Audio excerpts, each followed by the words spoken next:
Hello बच्चों, कैसे हो आप सब। मैं उम्मीद करता हूं कि आप सभी लोग बहुत ही अच्छे होंगे। प्यारे बच्चों, इस वीडियो में हम लोग एक्सरसाइज 4.2 यानी प्रश्नावली 4.2 का पहला प्रश्न हल करेंगे। पहले प्रश्न में आपको 5 पार्ट दिए गए हैं और आपसे कह रहा है कि गुणनखंड विधि से निम्न द्विघात समीकरणों के मूल ज्ञात कीजिए। मूल मतलब इन्हें हल करना है, यानी x का मान निकालना है। मैंने आपको पिछले वीडियो में बताया था कि कैसे हम लोग किसी भी द्विघात समीकरण के मूल ज्ञात करते हैं। तो अगर आपने उस वीडियो को नहीं देखा है तो उसकी लिंक आपको इस वीडियो के डिस्क्रिप्शन बॉक्स में मिल जाएगी, आप वहाँ से देख सकते हैं। और अगर अभी तक आपने चैनल सब्सक्राइब नहीं किया है तो प्लीज़ चैनल को सब्सक्राइब कर लीजिए, घंटे वाली बटन को दबा दीजिए और ऑल पर क्लिक कर दीजिए। तो चलिए शुरू करते हैं।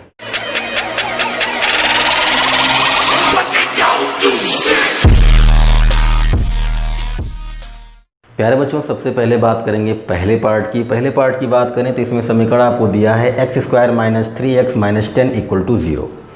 ये द्विघात समीकरण है और इस द्विघात समीकरण का हमें हल निकालना है, यानी इसके मूल ज्ञात करने हैं। कहने का कुल मतलब ये है कि हमें x का मान निकालना है। कैसे? गुणनखंड विधि से। और गुणनखंड विधि से किसी भी द्विघात समीकरण को हल कैसे किया जाता है ये मैंने आपको पिछले वीडियो में सिखाया था। तो अगर आपने पिछला वीडियो देख रखा है तो बहुत अच्छी बात है, और अगर आपने नहीं देखा है तो पहले आप इससे पहले की वीडियो देख लें ताकि आपको सारी चीज़ें अच्छी तरीके से समझ में आ जाए। ठीक है, तो चलिए करते हैं। सबसे पहला काम आप क्या करेंगे, आप -10 का 1 के साथ मल्टीप्लाई करेंगे। क्यों? क्योंकि भाई ये समीकरण आपका ax² + bx + c = 0 इस रूप का है। तो हम लोग जब गुणनखंड विधि से किसी भी द्विघात समीकरण को हल करते हैं तो क्या करते हैं, a और c का गुणा करते हैं। तो देखो c की जगह पर -10 है और a की जगह पर क्या है, 1 है। ठीक, तो आप क्या करोगे, आप a और c का गुणा करोगे। तो 1 में -10 का गुणा करोगे, क्या आएगा, -10 आएगा। अब क्या करेंगे, अब इस -10 को हम दो संख्याओं में तोड़ेंगे। दो ऐसी संख्याएं लेंगे जिनका गुणा करें तो -10 आए और जब उन्हें जोड़ें तो -3 आए। फिर से मैं बोल रहा हूँ, जब हम a का और c का गुणा करेंगे तो हमें क्या मिलेगा, -10, यानी कोई संख्या मिलेगी। तो यहाँ पर -10 मिली है। अब इस -10 को हम दो संख्याओं में तोड़ेंगे। वो दोनों संख्याएं ऐसी होनी चाहिए कि जब हम उनका आपस में गुणा करें तो हमें -10 मिले और जब हम उन्हें जोड़ें तो -3 मिले। ठीक है, तो देखो एक संख्या आप ले लो -2 और एक संख्या ले लो आप 5। -2 का 5 में गुणा करोगे तो आपको क्या मिलेगा, -10 मिलेगा। ठीक है, आप एक संख्या ले सकते हो 2 और एक संख्या ले सकते हो कितना, -5। गुणा करोगे क्या मिलेगा, -10। ठीक, आप चाहो तो एक संख्या ले लो -1, एक संख्या ले लो 10, गुणा करोगे आपको मिलेगा -10। आप चाहो तो एक संख्या ले लो 1, एक संख्या ले लो -10, गुणा करोगे आपको मिलेगा -10। ठीक, तो हमारे पास ऐसे 4 फैक्टर मिल गए हैं। जब हम दो संख्याओं का आपस में गुणा करेंगे तो हमें -10 मिलेगा। ठीक है, लेकिन हमें क्या करना है, हमें सिर्फ यही नहीं देखना है कि दोनों संख्याओं का गुणा -10 आना चाहिए। हमें ये भी देखना है कि जब हम इन्हें जोड़ें तो -3 भी आना चाहिए। तो जब आप -2 में 5 को जोड़ोगे, देखो -2 में जब आप 5 को जोड़ोगे क्या मिलेगा, 3 मिलेगा। इसका मतलब ये वाला फैक्टर आपको नहीं लेना है। ठीक है, अब जब आप 2 में -5 को जोड़ोगे तो ये क्या हो जाएगा, प्लस माइनस माइनस हो गया और यहाँ से आपको मिल जाएगा -3। इसका मतलब ये फैक्टर हो सकता है। ठीक, आगे दोनों फैक्टर को अगर आप देखोगे तो -1 में 10 को जोड़ोगे तो 9 आएगा और जब 1 में -10 को जोड़ोगे तो -9 आएगा। इसका मतलब ये दोनों फैक्टर भी नहीं होंगे। तो कौन सा फैक्टर होगा, 2 × -5। बात समझ में आई? तो हमने -10 को दो संख्याओं में तोड़ा। एक संख्या है 2 और एक संख्या है -5। जब हम इन दोनों का गुणा करते हैं तो हमें -10 मिलता है और जब हम इन्हें जोड़ते हैं तो हमें -3 मिलता है। ठीक है, तो अब देखो, अब आप इस समीकरण को लिख सकते हो x² -3x को हम लिख सकते हैं -5x + 2x। देखो -3x को हमने लिख दिया -5x + 2x और इस 10 को ऐसे ही रहने देंगे। आप जब इन दोनों को जोड़ोगे तो आपको -3 मिलेगा। ठीक, बात समझ में आई? अब देखो, अब आपको इन दोनों में से कॉमन करना है। तो इन दोनों में क्या कॉमन है, कुछ नहीं कॉमन है, सिर्फ x कॉमन है। ठीक, तो x को कॉमन कर लिया, यहाँ से क्या बचा x और यहाँ से क्या बचा 5, तो ये हो गया x - 5। इन दोनों में देखो क्या कॉमन है, इन दोनों में 2 कॉमन है। 2 को कॉमन कर लीजिए तो 2 को कॉमन करेंगे तो यहाँ x बचेगा और यहाँ कितना बचेगा -5 इक्वल टू कितना 0। इस पूरे समीकरण में देखो x -5 यहाँ भी है, x -5 यहाँ भी है, कॉमन करोगे तो यहाँ से ये कॉमन हो गया तो x बचेगा और यहाँ से ये कॉमन हो गया तो +2 बचेगा इक्वल टू क्या हो गया 0। बात समझ में आई। अब यहाँ से एक बार आप x -5 इक्वल टू 0 लिखेंगे तो यहाँ से आपको मिलेगा x इक्वल टू 5 और एक बार आप x +2 इक्वल टू 0 लिखेंगे तो यहाँ से आपको मिलेगा x इक्वल टू -2। बात समझ में आई। तो इस समीकरण के दो मूल होंगे, एक होगा x बराबर 5 और दूसरा होगा x बराबर -2। ठीक है प्यारे बच्चों, दूसरे पार्ट की बात करें तो इसमें समीकरण दिया है 2x² + x - 6 इक्वल टू 0। ठीक, तो सबसे पहला काम क्या करेंगे, a और c का गुणा करेंगे। तो 2 का और -6 का गुणा करोगे कितना आएगा -12। ठीक, अब इस -12 को आप दो संख्याओं में तोड़ेंगे। वो दोनों संख्याएं ऐसी होनी चाहिए कि जब आप उनका गुणा करो तो -12 आए और जब जोड़ो तो देखो x के साथ कौन है, कुछ नहीं तो 1 है ना। तो जब गुणा करोगे तो -12 आना चाहिए और जोड़ो तो 1 आना चाहिए। ठीक है, तो देखो -12 को आप दो संख्याओं में तोड़ना है आपको। दो संख्याएं कौन कौन सी हो सकती हैं, पहला तो 2 और -6 का गुणा करोगे तो कितना आएगा -12 आ जाएगा। ठीक, दूसरा आप -2 में 6 का गुणा करोगे तब भी आपको -12 मिलेगा। ठीक है, तीसरा 4 में -3 का गुणा करोगे तब भी आपको 12 मिलेगा, यानी -12 मिलेगा। चौथा आप -4 में 3 का गुणा करोगे तब भी आपको -12 मिलेगा। -4 में 3 का गुणा करोगे कितना आएगा -12 आएगा। ऐसे ही आप कह दो कि मैं 1 में -12 का गुणा करूँगा तब भी मुझे -12 मिलेगा और अगर मैं -1 में 12 का गुणा करता हूँ तब भी मुझे कितना मिलेगा -12 मिलेगा। ठीक, तो इतने सारे फैक्टर बनेंगे -12 के। अब इनमें से हमें केवल एक ही फैक्टर लेना है। वो फैक्टर कौन सा होगा, आपने उन दोनों संख्याओं का जब गुणा किया तो आपको -12 मिला है। जब आप उन दोनों संख्याओं को जोड़ेंगे तो क्या आना चाहिए, 1 आना चाहिए। ठीक है, तो देखो जब आप 2 और -6 को जोड़ोगे 2 + -6 करोगे कितना आएगा -4 आएगा। तो इसका मतलब ये नहीं हो सकता। -2 + 6 करोगे कितना आएगा 4 आएगा। इसका मतलब ये भी नहीं हो सकता, हमें तो 1 चाहिए ना। जब आप 4 और -3 को जोड़ोगे तो आपको 1 मिलेगा, यानी ये वाला फैक्टर हो सकता है। ठीक, आगे देख लेते हैं। -4 + 3 करोगे तो यहाँ से आपको -1 मिलेगा। इसका मतलब ये भी नहीं होगा और ये दोनों तो हो ही नहीं सकते। क्यों, क्योंकि -1 में 12 जोड़ोगे तो आपको 11 मिलेगा और 1 में -12 जोड़ोगे तो आपको -11 मिलेगा। तो इसका मतलब कौन सा फैक्टर होगा, 4 और -3। ठीक, ये दोनों फैक्टर होंगे।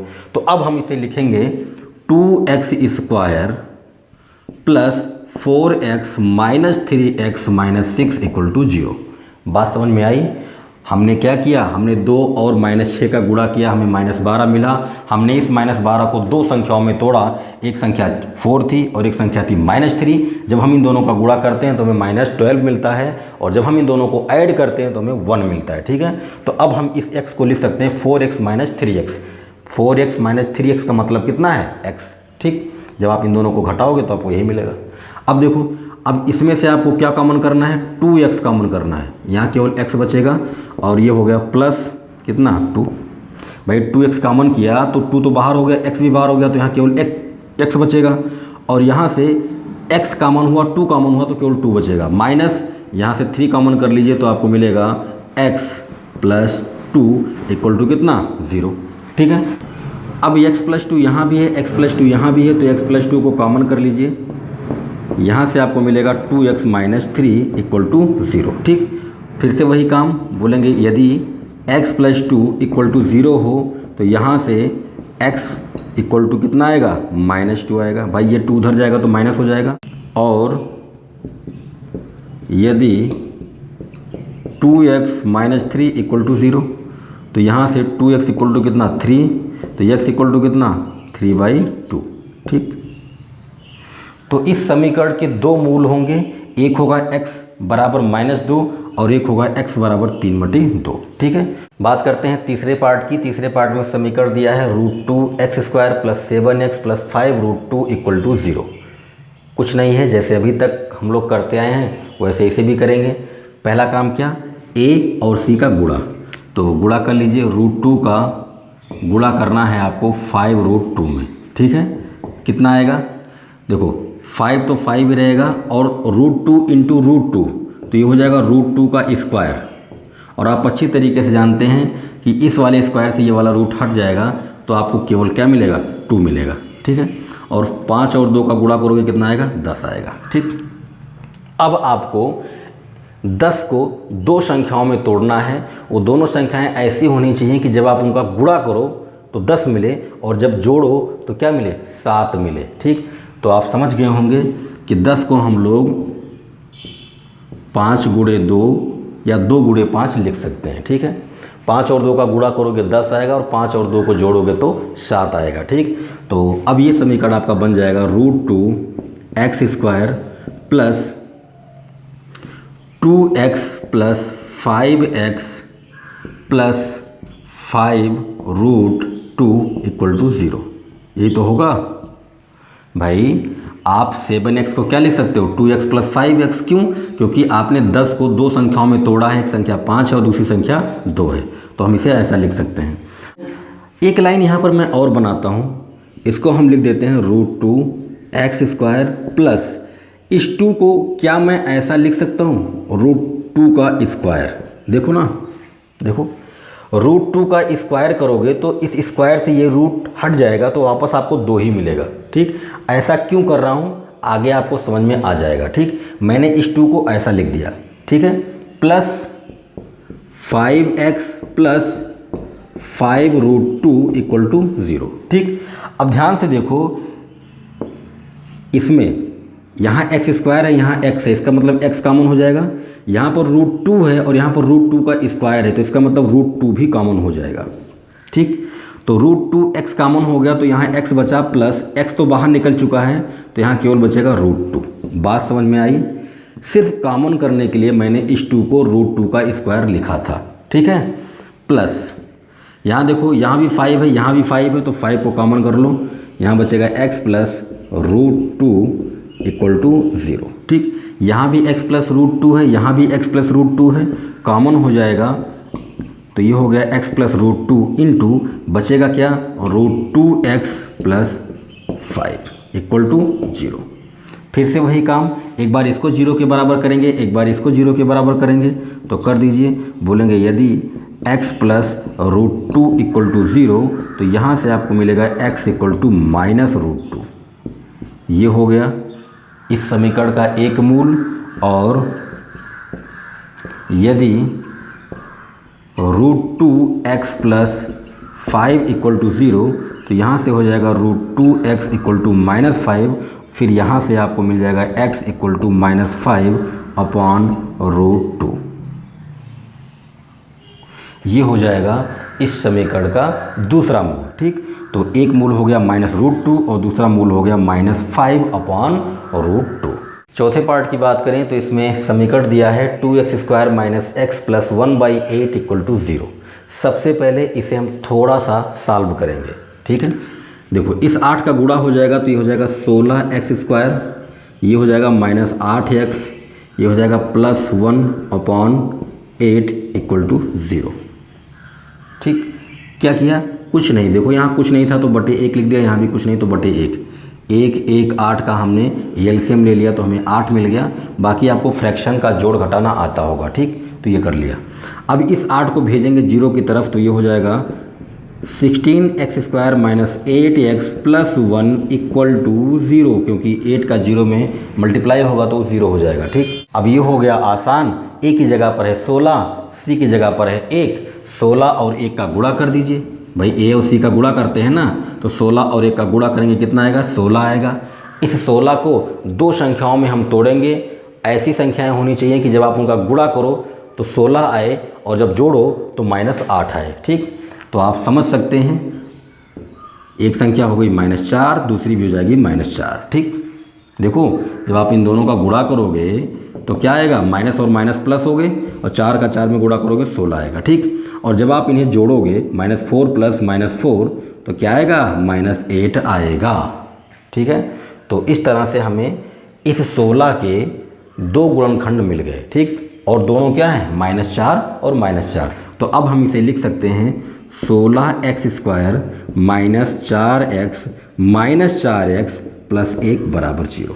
ठीक, -4x को जोड़ेंगे तो -8x मिल जाएगा। ठीक, अब इन दोनों में कॉमन क्या है, इन दोनों में कॉमन है 4x, तो 4 कॉमन हुआ तो यहाँ 4 बचेगा क्योंकि 16 था ना, 4 चौक 16, x -4x कॉमन हो चुका है तो यहाँ 1 बचेगा, और यहाँ कुछ नहीं कॉमन तो 1 कॉमन है तो -1 को कॉमन कर लिया तो ये हो गया +4x -1 = 0। ठीक, अब 4x -1 यहाँ भी है, 4x -1 यहाँ भी है, कॉमन कर लीजिए तो हो जाएगा 4x -1, और देखो जब आपने कॉमन किया तो यहाँ 4x बचा माइनस, और यहाँ केवल 1 बचेगा = 0। ठीक, दोनों फैक्टर एक जैसे हैं, दोनों गुणनखंड एक जैसे हैं। ठीक, तो कोई बात नहीं, एक बार आप इसको 0 के बराबर करोगे, एक बार इसको 0 के बराबर करोगे, तो कर लीजिए जैसा आप करते हैं वैसे ही कर लीजिए। आप लिख लीजिए 4x -1 = 0, तो यहाँ से आपको मिल जाएगा 4x = 1, और यहाँ से मिल जाएगा आपको x = 1/4। ठीक, अब जैसे इसको आपने 0 के बराबर किया तो आपको x बराबर 1/4 मिला,